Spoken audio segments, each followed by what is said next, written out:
Welcome to Luca and Miguel. Enjoy the video. You start by verifying compatibility and collecting essentials, firmware, credentials, and any static IPs. Power the primary node, connect it to the modem via Ethernet, and confirm LED status.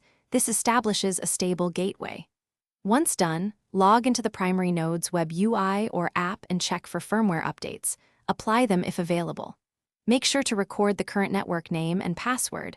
You'll reuse or refine them. This prevents conflicts when adding satellite nodes and speeds the next steps. Now you pair satellites. Perform a factory reset on each secondary node to avoid legacy configs, then power them in sequence. Place the first satellite one room away from the primary to ensure reliable initial sync. Physical obstacles impede meshing. Use the app to add each node, watching link quality indicators and moving units until you see strong backhaul readings.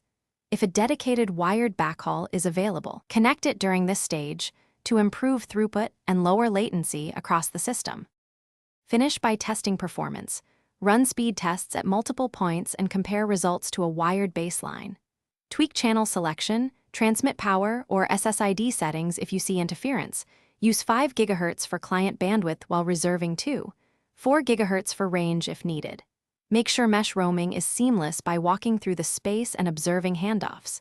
If a node drops out, reboot it first. If problems persist, unpair and factory reset that node, then re-add it to clear stale routing tables. Thanks for watching and please subscribe. It's the best investment you'll ever make.